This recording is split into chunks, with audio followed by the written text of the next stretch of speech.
आवाज में गर्मी नहीं है।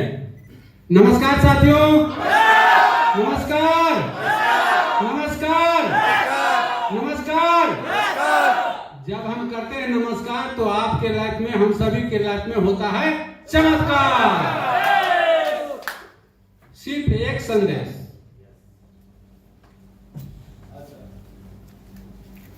साथियों, ये आप लोगों की असीम प्यार और आप लोगों का एक दिल से भावना है जो आपने बीआरबी ब्लास्टर में विश्वास किया और काम किया, परिणाम सामने में है।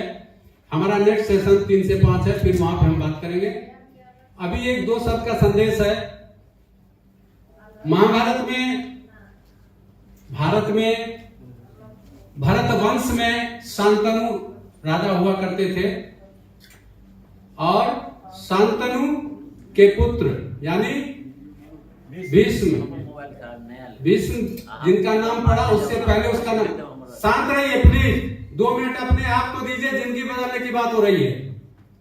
शांतनु के पुत्र का नाम देवव्रत था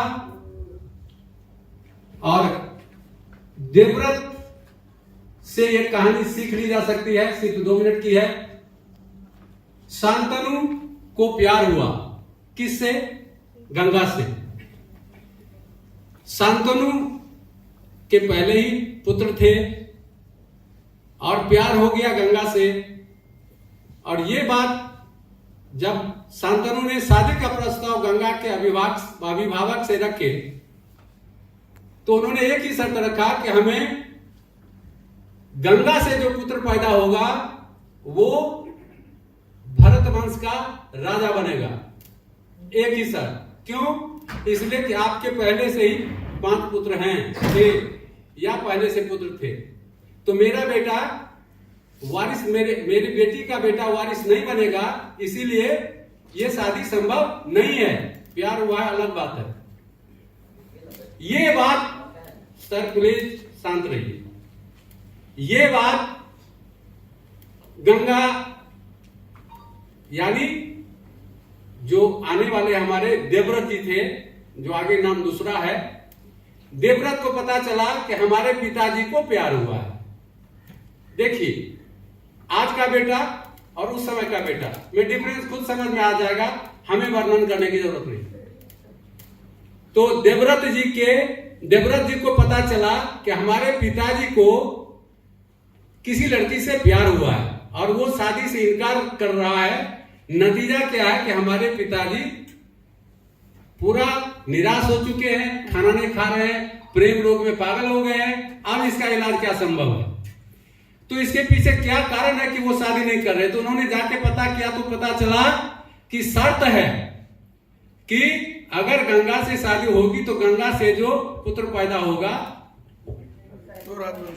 वो भरत वंश का राजा बनेगा। तो उन्होंने जाके कहा कि मेरी एक प्रतिज्ञा है कि मैं शादी नहीं करूंगा, मैं शादी नहीं करूंगा और अगर शादी नहीं करूंगा तो पुत्र पैदा होगा ही नहीं और आने वाले पीढ़ी में वो राजा बनेगा ही नहीं। इसीलिए देवव्रत का नाम क्या पड़ा? भीष्म पितामह। कितनी बड़ी तपस्या ली उन्होंने, इतिहास गवाह है कि उन्होंने शादी नहीं करने का घोषणा किया, जिसके कारण शांतनु जी का विवाह सफल। तो कहने का सिर्फ श्रेय यहां है साथियों, ये जो आप लोगों ने 10 किलो से ज्यादा के वजन का माला दे दिया, हमको सम्मानित किया, कितना मजा आ रहा है। भारी लग रहा है लेकिन लगता है कि फूल तो है, फूल से ही फूल हल्का है। इसके पीछे एक ही लॉजिक है कि यदि हम शिद्दत से काम करेंगे, दिल से काम करेंगे तो हर एक अचीवमेंट को लिया जा सकता है। डायमंड का डेली का इनकम कितना होता है? कोई भी व्यक्ति बता सकते हैं?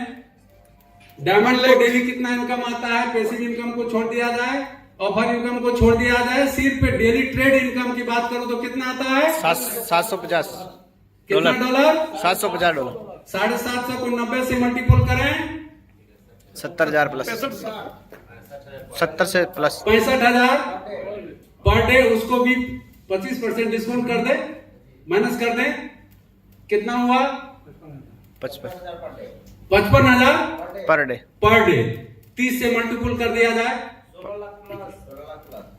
16 लाख प्लस 1 लाख और माइनस कर दिया 15 लाख। यानी डायमंड का परिभाषा है यहाँ पे 15 लाख महीने का इनकम। जोरदार तालियां, जोरदार तालियां।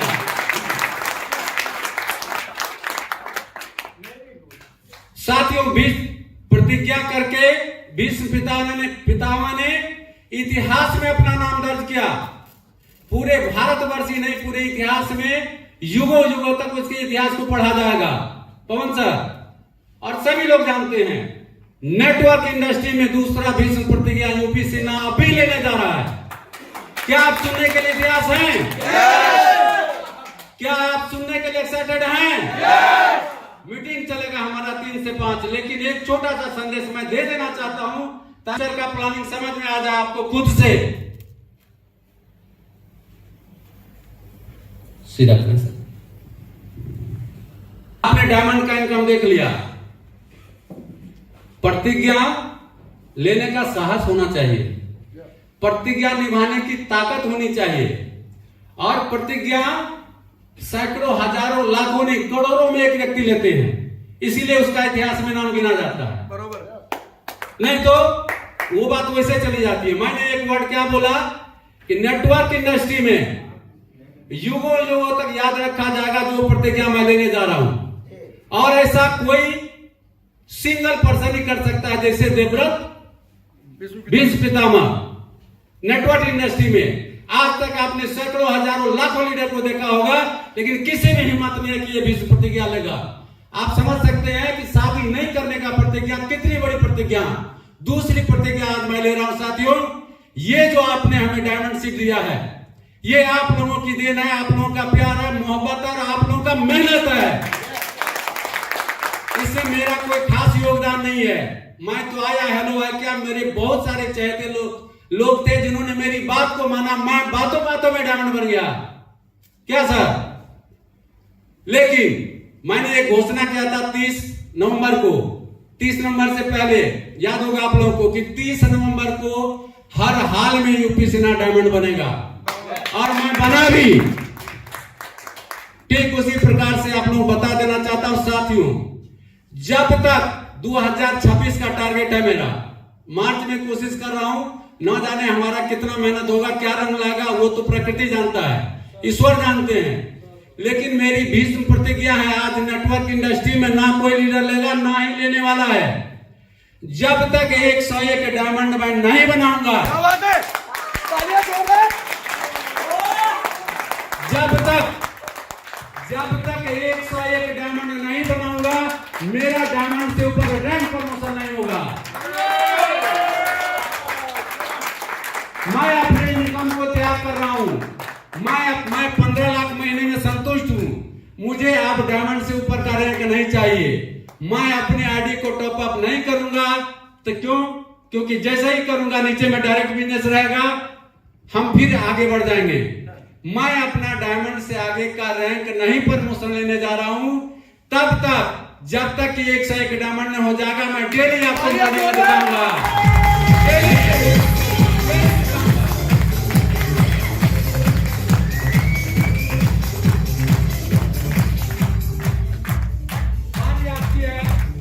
बारी आपकी है, मेहनत आपका है, सहयोग मेरा है, लक्ष्य आपका है, सहयोग मेरा है। मैंने भीष्म प्रतिज्ञा ले लिया, आप प्रतिज्ञा आपको लेने की बारी है। Thank you, wish you all the best.